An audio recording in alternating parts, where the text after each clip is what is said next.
1분기 실적 발표를 계기로 실적 장세가 펼쳐질 거다라고 하는 얘기가 많습니다. 그래서 어떤 주식을 사야 되냐라고 물어보면 실적이 좋아지는 주식을 사라고 얘기를 합니다.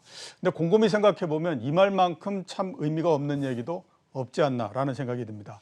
왜냐하면 주가는 기업의 실적에 의해서 만들어지는데 기업의 실적이 좋은 주식이 주가가 올라가고 그렇기 때문에 그 주식을 사야 된다라고 하는 건 어떻게 생각하면 너무나 당연한 얘기이기 때문이지 않을까라는 생각이 듭니다. 그래서 그보다는 진짜로 어떤 주식들이 실적이 좋아지는지, 그리고 주가가 이익을 얼만큼 반영을 하고 있는지, 그리고 앞으로 나올 실적이 지금 예상하는 것보다도 얼마나 더 좋을지, 이런 부분에 초점을 맞추는 게 맞지 않나라는 생각이 듭니다. 이번 주서부터 시작되는 1분기 실적과 그다음에 시장의 주목을 받고 있는 반도체 주식을 중심으로 해서 시장을 한번 알아보도록 하겠습니다. 이경민 대신증권 투자전략팀장 나오셨습니다. 안녕하십니까? 네, 안녕하십니까? 예. 미국 시장이 주가가 상당히 많이 상승했고요. 네. 그에 따라서 오늘은 조금 덜하지만 우리 시장도 분위기가 상당히 네. 좋아졌습니다. 네. 시장을 어떻게 지금 전망하고 계십니까? 일단은 1, 4분기에는 뭐 시장이 흔들리긴 했지만 예. 그래도 박스권 등락을 이어갔다라고 생각을 합니다. 그런데 이 박스권 등락을 이어가게 만든 이유 중에 하나는 뭐 많은 분들이 얘기를 하시죠. 금리 얘기를 많이 하시는데요. 예. 그러면은 금리는 작년 하반기부터, 그러니까 작년 6월을 저점으로 쉬지 않고 올라왔는데 왜 지금에서야, 왜 1분기에만 이렇게 흔들렸나 시장을.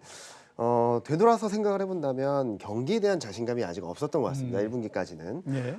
GDP 성장률을 본다 하더라도 미국도 유럽도 글로벌 전반적으로 플러스 성장을 할 수 있을까에 대한 퀘스천 마크가 계속 있었고요. 예. 그리고 1월, 2월 지표들이 생각보다 좀 좋지 않다 보니까 금리에 굉장히 예민해졌다라고 생각을 할 수 있겠죠. 그런데 이제부터는 좀 달라진다. 2분기 GDP 성장률을 보면은 미국이 11% 전년 대비 11%를 넘어서고 유럽은 13%에 육박하고 글로벌 G10 주요국들을 본다 하더라도 9%를 넘어서고 있거든요. 예. 굉장히 강력한 경기 모멘텀이 들어오기 때문에 예. 금리나 뭐 물가 상승 압력이 남아있다 하더라도 시장 자체 흐름들이 크게 흔들리기보다는 이 펀더멘탈 경기 흐름, 기업 이익 흐름에 좀 더 기대서 여기에 발맞춰서 상승 추세를 이어가지 않을까라는 생각을 하고 있습니다. 뭐 많은 분들이 아직까지는 걱정을 하시고 오늘 증시만 본다 하더라도 뭐 등락을 보이고 있어서 좀 불안해하실 수도 있겠지만 시장의 추세는 굉장히 단단해지고 있습니다. 실적 전망, 경제 전망, 이익 전망 다 올라가고 있거든요. 예. 그 의미는 경기 흐름이나 실적 흐름들이 시장의 추세를 더욱 견고하게 만들어주고 상승 여력을 확대해 나가고 있다는 측면에서 조금 더 긍정적인 마인드, 긍정적인 뷰로 시장을 바라보시는 게 좋을 것 같다라고 보고 있습니다. 예. 경제 전망도 좋아지고 기업 실적에 대한 전망도 좋아지기 때문에 뭐 금리가 상승한다든가 이런 일부 요인 자체보다도 그 영향이 훨씬 더 커서 주가가 올라갈 가능성이 높다. 이렇게 이제 말씀을 해주셨고요. 1분기 실적에 대해서 한번 좀 여쭤보도록 네. 하겠습니다. 대신증권에서 어떻게 전망을 하시고 계시고, 그 다음에 이번 1분기 실적의 특징이 뭐라고 지금 보십니까? 일단은 너무 어렵다. 예. 너무 좋은데 너무 어렵다라고 말씀드릴 수 있을 것 같아요. 지금 1분기 전년 대비 이익 증가를 보면 90%를 넘어설 거로 예상을 하고 있습니다. 90%. 네. 예. 그런데 이 90% 이익 증가가 예상되는 상황에서 웬만한 종목들은 전부 다 실적이 좋아지는 것으로 나오거든요. 예. 증가율도 놓고 본다면. 그래서 다 좋아지는 것 같은데 어떤 업종을 고를까에 대해서는 고민이 더 커지는 것 같습니다. 그렇죠. 그래서 저희가 전망하는 부분들에 있어서는 좀 길게 볼 것 아니면 모멘텀을 사야 될 것을 말씀을 드리고 있는데요. 길게 봐야 될 부분들은 실적 전망치가 올라가면서 그리고 실적의 레벨이 1분기를 넘어서 2분기, 3분기 내년까지 이 레벨이 계속적으로 우상향하는 그림을 보여줄 것인지, 좀 단기적으로는 올해 1분기의 모멘텀이 굉장히 강한데 이 강한 흐름들이 실적 전망치가 상향 조정되면서 같이 이 강한 흐름들을 지지해 주는지를 좀 구분해서 보자라는 말씀을 예. 드리고 있습니다. 예. 앞으로의 실적 전망이 지속적으로 계속해서 좋아져야 한다. 네. 이런 그 말씀을 해주셨고요. 그 다음에 실적에서 가장 지금 관심을 많이 모으고 있는 업종이 역시 반도체입니다. 네, 맞습니다. 그래서 반도체에 대해서는 실적 전망을 어떻게 하고 계십니까? 제가 섹터 애널리스트가 아니다 보니까 얼마가 나올 거다라고 말씀드리기는 어려운데요. 최근 실적 전망치가 굉장히 빠르게 상향 조정되고 있습니다. 네. 뭐 며칠 사이에도 몇 천억 조 단위로 실적이 상향 조정되고 있는 상황이라서 긍정적으로 바라봐도 좋지 않을까라는 말씀을 드리고 있고요.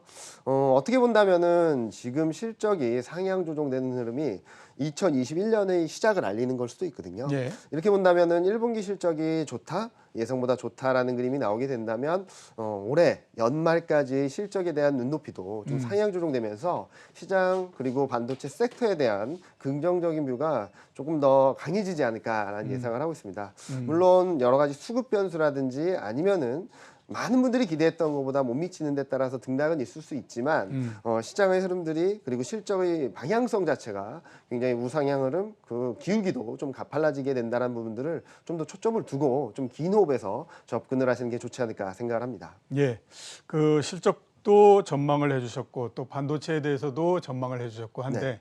지금 이제 시장에서 갖고 있는 두려움 중에 하나는 네. 그 실적이 뭐 어느 정도 증가하고 하는 거는 이미 다 우리가 예상을 했던 거 아니냐. 네, 네, 네. 그리고 그에 맞춰서 주가도 그만큼 또 상승을 한 게 아니냐라는 네. 생각을 많이 하고 있거든요. 네. 그렇기 때문에 과연 이제 실적이 증가하는 것만큼 이 그 주가가 올라갈 수 있을 것인가 하는 부분들에 대해서 굉장히 지금 그 우려를 많이 하고 있는 상태인데 맞습니다. 거기에 대해서는 지금 어떻게 보십니까? 뭐 일단 그 부분에서 서두에 말씀드렸던 것처럼 그렇기 때문에 실적에 대한 전망치가 얼마나 움직이는지를 봐야 된다는 말씀을 드리는 거거든요. 예를 들어 드리면은 1월 초에 고점을 찍었을 때의 이익 증가율과 현재 이익 증가율을 비교해서 본다면 많이 달라져 있습니다. 예, 1월 달에는 어느 정도였어요? 1월 달에는 연간 이익 증가율을 본다면은 40%대였는데 40%대. 지금은 50%를 훌쩍 넘어버렸거든요. 무슨 말씀을 드리냐면은 1월 초에 고점을 찍을 때는 여기에 대한 논란이 클 수밖에 없습니다. 예. 워낙 가파르게 올랐고 이익에 대한 기대감들을 선반영했다라고도 생각을 할 수 있겠는데 1월부터 3월 말까지 시장이 기간 조정을 거치는 동안에 이익 전망치는 계속적으로 상향 조정됐거든요. 예. 2021년 이익 전망만 놓고 본다 하더라도 7% 정도 상향 조정됐고요. 더 놀라운 것은 2022년 실적 전망은 10% 이상 상향 조정됐습니다. 예. 그 의미는 뭐냐면은 단기적으로는 1월 초에는 단기적으로 실적에 대한 기대감이 많이 반영됐기 때문에 밸류에이션 부담이 컸다라고 볼 수 있겠지만 지금은 그 밸류에이션 부담을 많이 덜어냈다. 그리고 새롭게 실적 전망치가 상향 조정된다면 상승 저력을 확대해 나가면서 추세적인 상승을 이어갈 수 있다라는 그림을 만들어 드릴 수 있겠죠. 이렇게 쉽게 볼 수 있는 게 PER이라는 지표입니다. 예. 뭐 이익 대비 주가 레벨인데요. 이익 대비 주가 레벨만 놓고 본다 하더라도 올해 1월 초가 14.8배, 12개월 포워드 기준으로 보면 14.8배까지 도달했었는데 지금은 13배입니다. 예.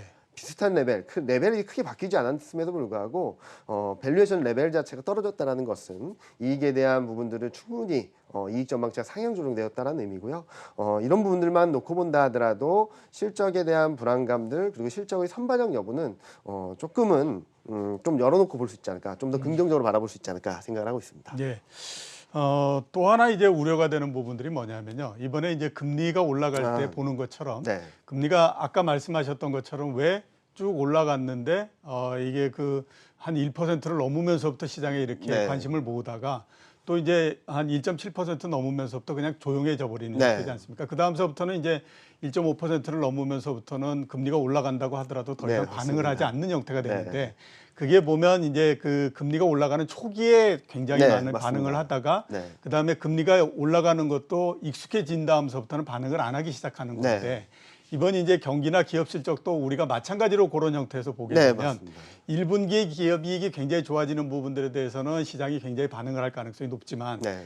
이게 이제 뭐 아까 말씀하신 것처럼 한 50% 이렇게 증가하면 뭐 그 정도 증가하는 건 뭐 의뢰 있는 거 아니야? 이렇게 네, 네. 되면서부터 오히려 뒤로 갈수록 힘이 떨어질 가능성에 대해서도 우려를 하고 있는 네, 상태거든요. 맞습니다. 거기에 대해서는 지금 어떻게 보십니까? 일단은 뭐 그럴 가능성 충분히 있다 생각을 하고 거기에 대해서 고민을 하고 있고 거기에 대해서 계속적으로 데이터를 체크를 하고 있는데 일단은 1분기 이익 증가가 워낙 강한 건 맞습니다. 예. 뭐 지금 집계되는 것만으로도 한 90%가 나오는데 2분기에는 한 50%대, 3분기에는 한 20%대 그 정도 이익 증가율 자체가 레벨 자체가 떨어지게 되거든요. 이로 인해서 모멘텀 자체가 약해지는 게 시장의 불안 요인이 되거나 아니면 상승을 제어하는 요인이 되지 않을까라는 말씀들도 많이 하시는데 저는 그런 차원에서 모멘텀이 둔화되는 섹터와 이익의 레벨 자체를 계속적으로 사상 최대치를 경신하면서 가는 섹터를 다 구분해서 보자는 말씀을 네. 드리거든요. 이렇게 모멘텀이 강한 섹터 뭐 기저효과가 강했던 에너지라든지 뭐 화학이라든지 조선, 철강 이런 작년에 기저효과가 굉장히 강하게 들어오는 업종들은 단기 트레이딩은 충분히 가능하겠지만 이 업종들을 계속적으로 끌고 가긴 좀 어렵다라는 예. 말씀을 드리고 있고요. 반면에 이번에 이익 모멘텀이 그렇게 강하진 않습니다. 웬만한 주도주들은. 그렇지만 하반기로 갈수록 이익의 레벨을 높여가고 모멘텀 자체를 유지하거나 좀 더 높여갈 수 있는 그림을 그려주고 있는 반도체, 자동차, 2차 전지, 인터넷 이런 업종, 기존 주도주라고 할 수 있는 업종들은 좀 길게 끌고 가도 되지 않을까 예. 좀 구분해서 말씀을 드리고 있습니다. 예. 이런 이익 모멘텀에 대해서 좀 착시 효과를 줄 수 있는 변수들은 좀 단기 트레이딩에 집중하는 거고 이 흐름과 크게 상관없이 꾸준히 이익이 늘어나고 내년까지도 이익 레벨이 뒤바뀔 수 있는, 그러니까 이익 레벨을 높여갈 수 있는 업종들은 좀 더 길게 가져가도 되지 않을까라는 생각을 하고 있습니다. 예, 실적 관련해서 마지막 질문을 좀 드려야 네. 될 것 같습니다. 1분기 실적 나오면 실적 좋은 주식들 사라 이런 얘기를 많이 하고 있거든요. 맞습니다. 근데 구체적으로 어떤 주식들을 얘기를 하는지가 상당히 모호합니다. 네. 실적 관련해서 우리가 투자해야 되는 종목들을 좀 알려주시겠어요? 뭐 계속 비슷한 말씀을 드리는 것 같긴 한데요. 실적 관련해서 길게 끌고 가는, 그러니까 바이 앤 홀드 해야 될 업종들을 말씀을 드리자면 뭐 인터넷, 2차 전지, 반도체, 자동차. 무슨 말씀을 드리고 싶냐면 구조적인 성장을 하거나 경기 회복에 대한 기대감들이 커지면 커질수록 실적에 대한 눈높이가 계속 높아지고, 그리고 지금부터라도 사상 최대익을 계속 경신해 나갈 수 있는 업종들에 대해서는 계속적으로 들고 가자라는 차원에서 말씀을 드리고 있고요. 1분기, 1, 4분기 실적 시즌만 포커스를 해서 놓고 본다면 트레이딩 관점에서 시클리컬 금융주가 좀 좋아 보입니다. 예. 이들 업종들은 모멘텀도 강하고 실적에 대한 눈높이도 높아지고 있어서 트레이딩 관점에서 접근은 좋은데 워낙 기대감들이 많이 선반영돼 있다 보니까 이들 업종을 따라가서 산다거나 아니면은 뭐 추격 매수하기보다는 등락을 이용해서 좀 짧게 매매를 가져가시면 좋지 않을까 생각을 하고 있습니다. 예. 결론적으로 말씀드리면 실적의 레벨의 문제냐 모멘텀의 문제냐에 있는데요. 레벨에 대해서의 컨비식션이 있는 종목들은, 그리고 섹터는 계속적으로 바이하고 홀드해가는 전략으로, 모멘텀에 대한 베팅을 할 수 있는 종목들은 좀 트레이딩 관점에서 접근하는 게 맞지 않을까 생각을 하고 있습니다. 시장에서 굉장히 기대가 큽니다. 백사이클이 이루어질 거다라고 하는 것도 있고 네. 또 자동차 반도체를 비롯해서 반도체 품귀 현상이 있기 때문에 가격이 계속해서 올라간다라고 네. 하는 전망도 있고요. 그래서 반도체에 대한 그 기대가 굉장히 크고 앞으로 전망도 굉장히 좋을 거다라는 얘기들 많이 하고 있거든요. 투자 전략을 하시지만 제 경험으로 봤을 때 그래도 반도체를 항상 관심을 가질 수밖에 없기 때문에 어떻게 지금 파악을 하고 계십니까? 뭐 일단 섹터 애널리스트 분들하고 얘기를 하다 보면은 반도체 빅사이클이 2017년, 18년 수준까지 갈 것인가라는 네. 부분들에 대해서는 계속적으로 의구심을 갖고 있는 것 같아요. 네. 무슨 말씀을 드리고 싶냐면은 좋은 건 맞지만 2016년, 17년, 18년 지나면서 너무나도 좋았죠. 그때는 그렇죠. 예. 코스피 이익 증가의 75%를 반도체 한업종이 담당을 했었거든요. 그 정도의 빅사이클은 아니겠지만 그래도 역사적 고점 수준은 가지 않겠냐, 이익 자체가. 예. 그렇게 얘기를 하시는데 저는 그런 눈높이가 계속적으로 상향 조정될 가능성이 있다, 말씀을 드릴 수 있을 것 같습니다. 경기도 지금보다 더 눈높이가 높아지고 있고요. 글로벌 전반적인 GDP 성장률 상향 조정세도 이어지고 있고, 예.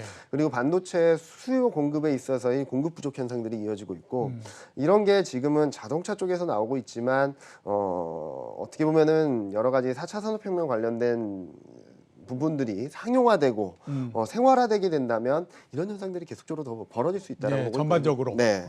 우리 생활에서 쓰는 것들에 뭐 인식을 하진 못하는 것들이 많지만 반도체가 들어가는 게 너무나도 많습니다. 웬만한 것들에 대해서. 그렇죠. 예.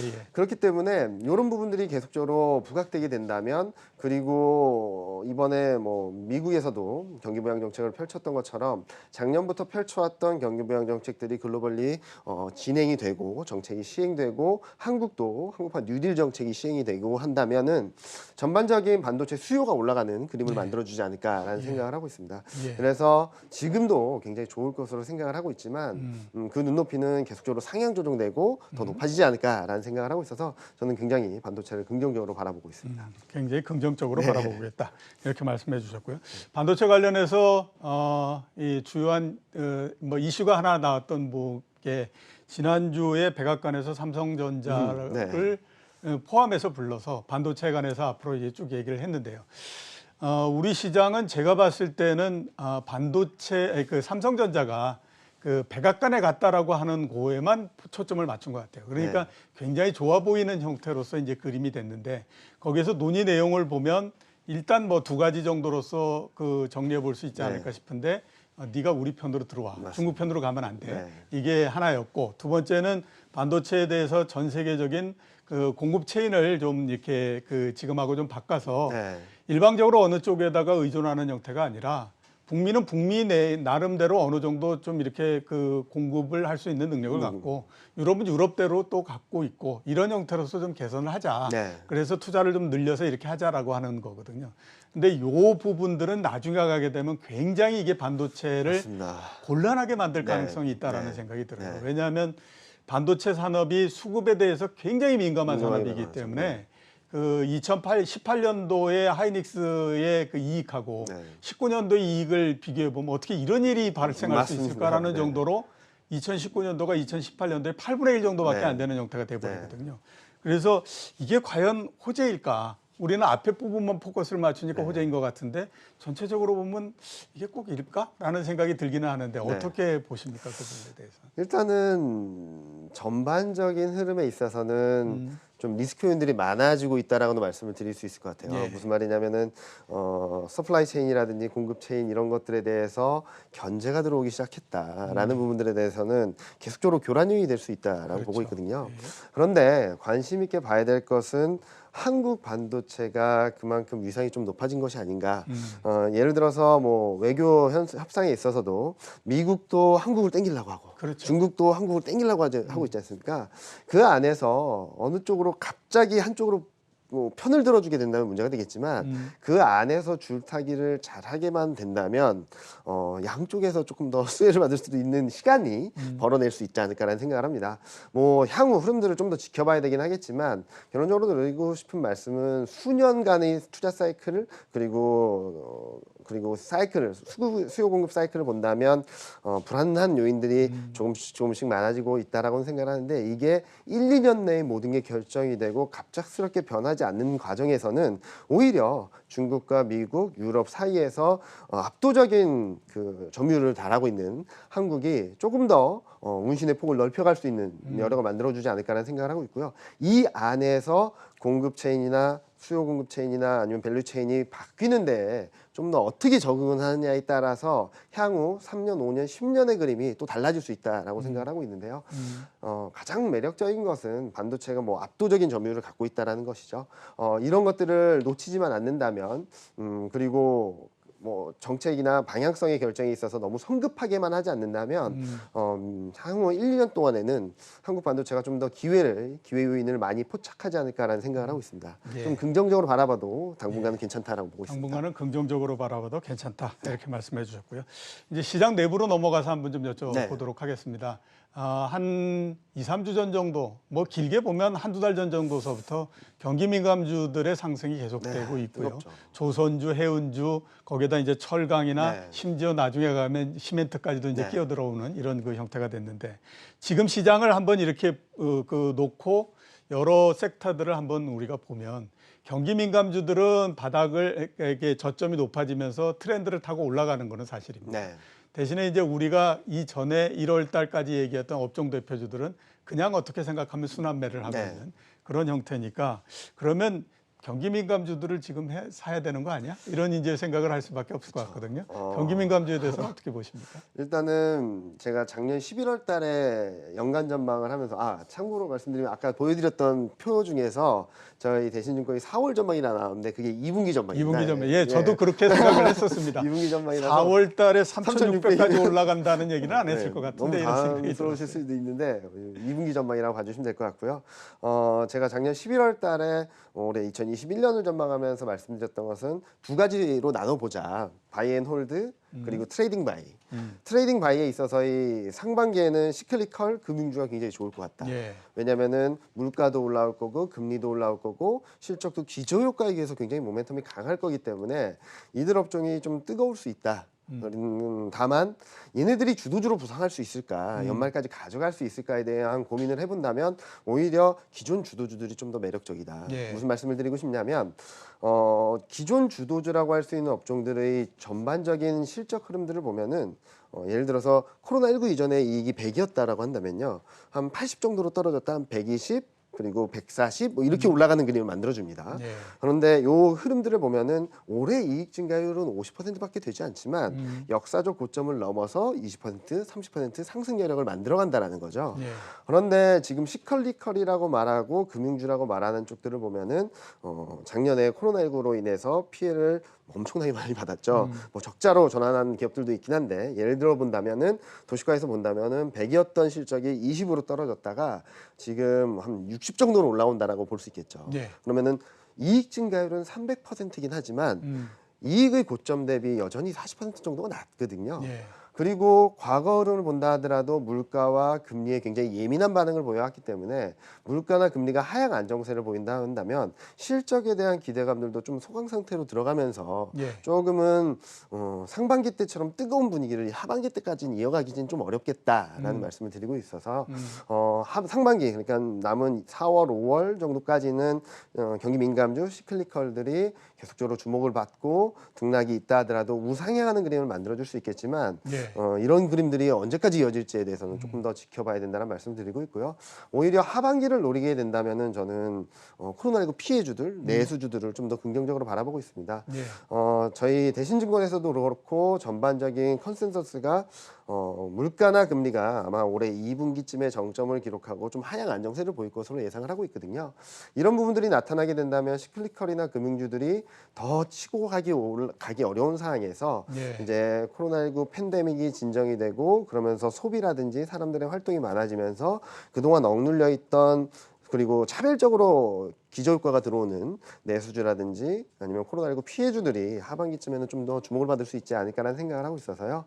이익의 레벨을 높여가는 인터넷, 반도체, 자동차, 2차 전지 쪽들은 뭐 등락은 있을 수 있다 하더라도 예. 계속적으로 비중을 늘려가거나 아니면은 비중을 유지해야 되는 업종이라 말씀드리고 있고 경기 민감주 같은 경우는 상반기 중에 트레이딩 여지는 더 많아졌다라고 생각을 하는데 그런 흐름들이 더 길게 끌고 가기보다는 좀 순환매 차원에서의 대응이 맞지 않을까 생각을 하고 있습니다. 예, 알겠습니다. 시장 내부적으로 들어가서 한번 좀 여쭤보도록 하겠습니다. 1월 초까지만 하더라도 엄청나게 유동성을 가지고 이 주가가 움직였기 때문에 거래량도 엄청나게 폭증을 하고 했었어요. 맞습니다. 근데 지난주 뭐 이렇게 보면 연중 가장 낮은 수준까지 거래량이 지금 떨어져 있는 상태입니다. 거래대금이 물론 이제 떨어지고 있죠. 주가가 그냥 옆으로 이렇게 네. 가고 있는 상태이기 때문에 이런 상태에서는 매매가 활발히 이루어지기는 어렵지만 전체적으로 봤을 때 시장의 에너지가 조금 떨어진다라는 생각이 들거든요. 이런 분위기에 대해서는 어떻게 지금 보고 계십니까? 일단은 작년 11월부터 올해 1월 초까지 너무나 뜨거웠다라고 그렇죠. 볼 수 있겠죠. 거래대금이 44조까지 기록했으니까요. 과거 보지도 못했던 레벨까지 올라갔고 그 속도도 어마어마했습니다. 저도 3,200을 다이렉트로 넘을 줄은 진짜로 예상을 못했었던 상황인데 그만큼 뜨거웠던 상황이기 때문에 지금은 쿨다운하는 과정, 조금 열기를 식혀가는 과정이지 이게 이제 시장의 상승 분위기가 끝났다라고 보긴 좀 어렵다라는 판단을 하고 있고요. 그럼 언제쯤 시장이 다시 활기를 띨까? 아마도 실적 시즌에 본격적으로 도래하고 이 안에서 실적이 예상보다 좋은 종목들에 대한 액티브한 자금들이 움직이기 시작하게 된다면 조금 더 열기를 띠지 않을까라는 생각을 하고 있고요. 그리고 공매도 재개를 전후로 해서 외국인 수급이 조금 더 풀리게 된다면 이 와중에 수급에 있어서의 흐름이 지금까지는 개인 투자자가 많이 매수를 하고 연기금은 매도, 그리고 금융투자도 매도, 외국인은 샀다 팔았다만 하는 그런 패턴에서 외국인의 수급이 조금만 움직여준다 하더라도 시장은 좀 더 안정적으로, 수급적인 측면에서는 좀 더 안정적으로 움직이지 않을까 생각을 하고 있습니다. 예, 이렇게 시장이 소강 상태에 들어가다 보니까 1월 달처럼 어떤 뭐 업종 대표주 뭐 이러면서 큰 주식들 막 이렇게 몰고 가고 이러는 형태가 아니라 시간이 지나면서, 그러니까 이번 지금 경기 민감주들이 어느 정도 오르고 나면 그 다음에는 또 개별적인 종목들로서 그냥 이렇게 계속 가면서 시장 자체가 에너지가 보강이 안 되는 형태니까요. 네. 그런 형태로서 시장이 바뀔 가능성도 있다라고 하는 점에 대해서는 어떻게 보십니까? 저도 그 가능성은 충분히 열어놓고는 있지만 예. 지금 현재 보자면은 뭐 작년의 대만 사례를 놓고 본다면은 공매도 재개 시점을 전후로 해서 외국인의 액티브한 자금들이 대거 들어오긴 했었거든요. 예. 예를 들어 보면은 작년에 6월 19일 날 공매도 대만은 6월 19일 날 공매도를 조기 재개했습니다. 예. 작년에. 그때 6월 한 달 동안의 외국인 수급을 보면은 대만 증시로는 4조 원이 들어갔고요. 한 달 동안에만. 예. 한국 증시는 7천억을 팔았습니다. 예. 무슨 말씀을 드리고 싶냐면 공매도 뭐 분명히 제도의 개선이라든지 아니면은 처벌의 강화 뭐 보완해야 될 점 충분히 보완해야 되겠죠. 그런데 공매도가 재개된다라는 의미는 외국인 입장에서는 해지 수단이 생김으로 인해서 액티브 자금, 롱숏 펀드 그리고 해지 펀드들이 좀 적극성을 띠고 들어올 수 있지 않을까라는 생각을 하고 있어서 그런 부분들이 좀 해소되게 된다면 외국인이 그리고 개인 투자자들이 워낙 많은 물량을 잡고 있거든요. 지금 시가총액의 한 4% 이상을 코스피 시장에서 잡고 있는 상황이라서 외국인의 매수가 조금만 들어와도 시장은 액티브하게 움직일 수 있고 외국인이 산다면 중소형주보다는 좀 대형주 쪽에서 사는 그림들이 나타날 수 있다고 보고 있거든요. 예. 이런 그림들의 힌트를 보여준 게 올해 1월 초가 아닌가라는 생각을 합니다. 많은 분들이 개인 투자자들이 많이 사서 올랐다라고도 볼 수 있겠지만 그때 종목단을 따져본다면은 외국인 투자자들이 일부 종목들, 소수 종목들을 집중 매수하면서 뭐 대형주가 하루에 15% 20% 오르는 경우를 처음 봤죠, 저도. 예. 그런 흐름들이 나타났었거든요. 저는 2분기 들어서는 그런 그림들이 조금씩 구체화되면서 시장은 대형주 위주로 기존의 주도주들, 대표주들, 대장주들이 시장을 이끌어가지 않을까 생각을 하고 있습니다. 예, 그 연기금에 대해서 한번 좀 여쭤보도록 하겠습니다. 네. 올해 들어서만 15조 팔았고요. 그러다 보니까 아무튼 온갖 욕을 다 얻어먹는 형태가 됐습니다. 네. 연기금 매매에 대해서는 어떻게 지금 전망하고 계십니까? 연기금의 투자는 솔직히 말씀을 드리면은 연기금은 지금 글로벌 펜션 펀드로 성장해 나가는 과정이거든요. 예, 그렇죠. 글로벌 탑4의 연기금이라고 본다면은 솔직히 말씀드리면 한국 주식 비중이 너무나 높은 건 맞습니다. 지금도 20%라고 하는데 글로벌 어떤 펜션 펀드도 한 국가의 비중을 미국을 제외하거든요. 그 정도의 비중을 들고 있는 펀드가 없다 보니까 예. 점진적으로 줄여나가려는 움직임들이 있을 거라고 생각을 하고 있고요. 그런 흐름들을 크게 바꾸진 못할 거라고 보고 있습니다. 예. 그런데 더 중요한 것은 연기금이 계속적으로 한국 증시를 사주고 보유하고 있다면은 문제가 되지 않겠지만 그렇죠. 네. 예. 결국에는 어느 정도 비중을 줄여가면서 연금을 어떤 때 언제부터인지는 정확히 말씀드리기 쉽지 않지만 언젠가는 이 비중을 줄여가면서 연금을 제공을 해야 되는 시점이 돌아올 거거든요. 예. 그때는 더 부작용이 클 수도 있습니다. 그렇죠. 지금은 뜨거울 때 조금씩 점진적으로 시장의 충격을 최소화하면서 펜션 펀드, 글로벌 펜션 펀드로서의 변신 또는 연금 공급에 대한 자금 집행에 대한 부분들의 여유를 늘려가는 것들이 오히려 저는 조금 더 좋지 않을까라는 생각을 하고 있고요. 지금 현재 시점에서 연기금이 매도한다고 해서 시장이 떨어지고 매수한다고 해서 시장이 올라가는 장세는 전혀 아닙니다. 예. 그렇기 때문에 어떻게 보면은 원인으로 지목이 되고는 있지만 연기금의 매도는 하나의 상수로 놓고 대응을 하시는 게 좀 편하지 않을까 생각을 하고 있습니다. 앞으로의 우리나라의 국민연금을 비롯한 연금들의 앞날을 생각했을 때 연기금이 어느 정도 주식을 매도한다라고 하는 거는 상수로서 놓고 좀 판단해라. 이렇게 이제 말씀을 해주셨습니다. 자, 오늘 나와주셔서 감사합니다. 네, 감사합니다. 지금까지 이경민 대신증권 투자전략팀장이었습니다.